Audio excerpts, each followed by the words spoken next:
de um modo geral. Agora, uma pergunta muito importante. Nós já fizemos lives, inclusive, cogitando essa perspectiva.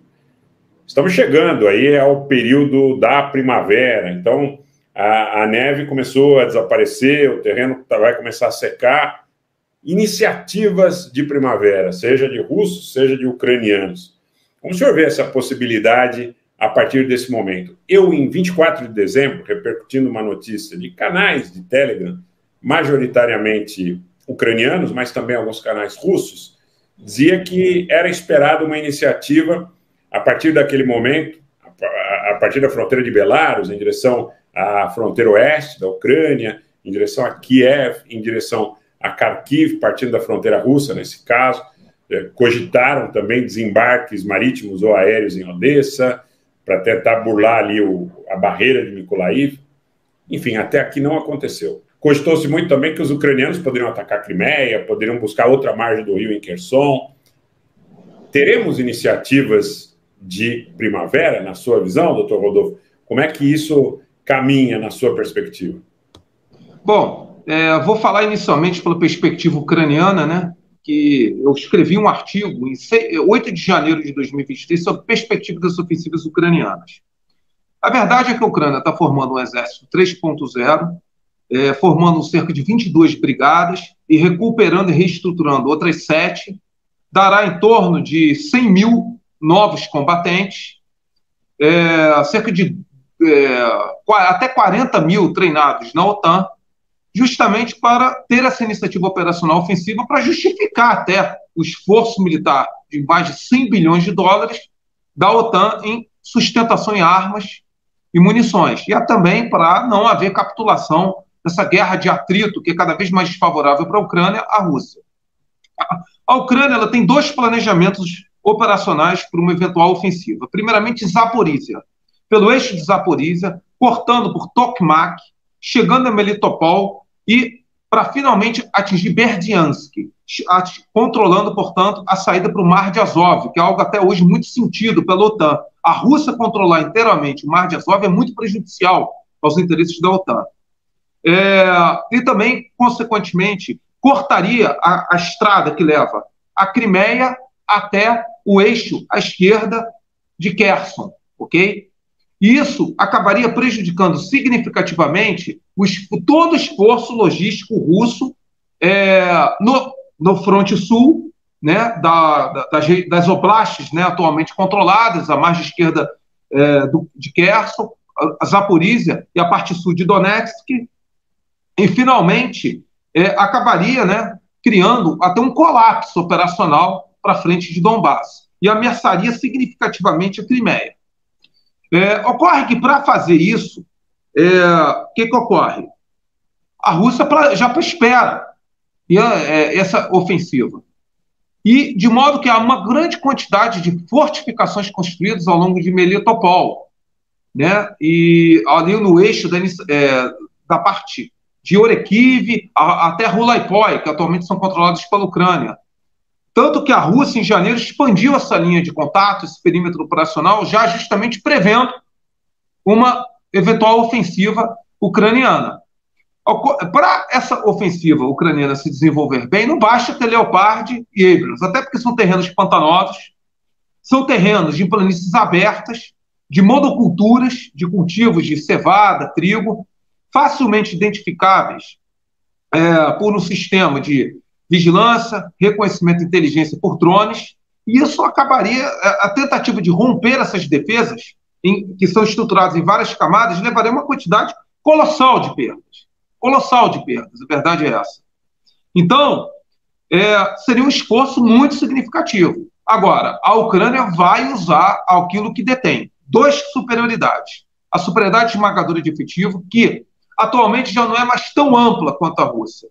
E nas ofensivas de setembro e outubro, a desproporção de efetivo entre a Ucrânia e a Rússia era absurda. Era 6-1 ou 7-1 entre a Ucrânia e a Rússia. A Ucrânia tinha 736 mil, se eu não me engano, homens em armas, nas Forças Armadas. Aí, somando o pessoal das agências policiais, Guarda Nacional, chegava a 1.200.000. A Rússia tinha 150 mil, 135 mil. Atualmente, Disse que a Rússia tem entre 300 mil a 400 mil e a Ucrânia tem 1 milhão e 300 mil. Então, houve um relativo equilíbrio, ainda que altamente desfavorável para a Rússia, do problema de efetivo. A consciência situacional qualitativa, através de sistemas de reconhecimento e sensoriamento e vigilância providos pela OTAN, traz também uma vantagem significativa para a operacionalidade das forças ucranianas, só que a Rússia detém a superioridade de fogo, principalmente a artilharia. E as fortificações russas cresce, acredita-se, foram bem estruturadas ali no eixo de Melitopol.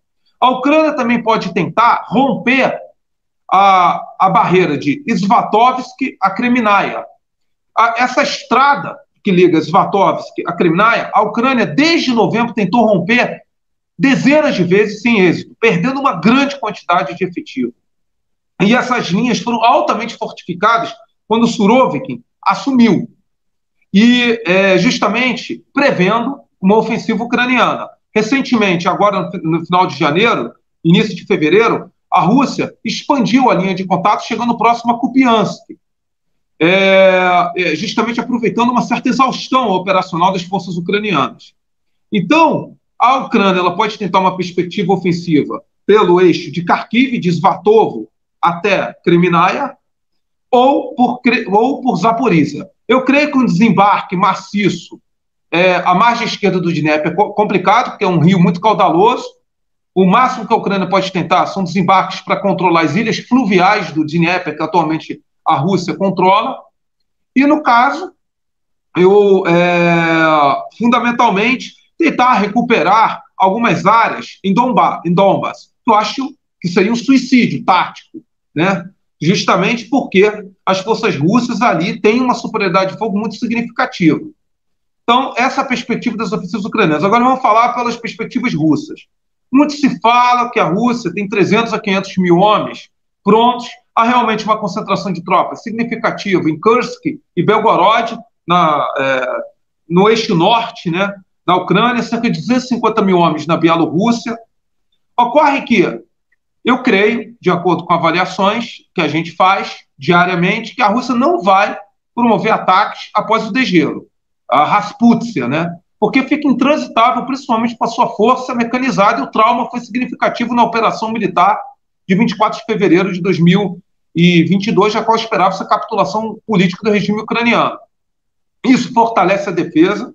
Eu creio que se a Rússia empreender, vai ser no verão, alguma iniciativa operacional ofensiva focada em Donbas, e também talvez para expandir o perímetro operacional no eixo de Kharkiv, recuperando algumas áreas, principalmente Kupiansk e Krasny-Liman, que até hoje foi muito sentido pelas forças russas, pela importância logística que possuem, e também, finalmente, tomar Vuhledar, que é uma fortificação estabelecida pela Ucrânia, que até hoje as forças russas não conseguiram tomar, porque ela fica em área elevada, e ela tem um perímetro operacional de uma fortificação de 1 quilômetro das forças ucranianas, com muita barragem de artilharia e a TGM, ou seja, sistemas antitanque.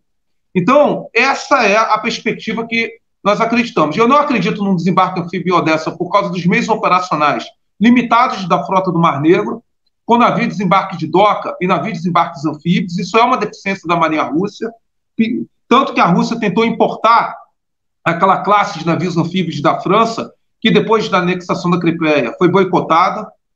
O acordo, a compra, né, foi $1 bilhão.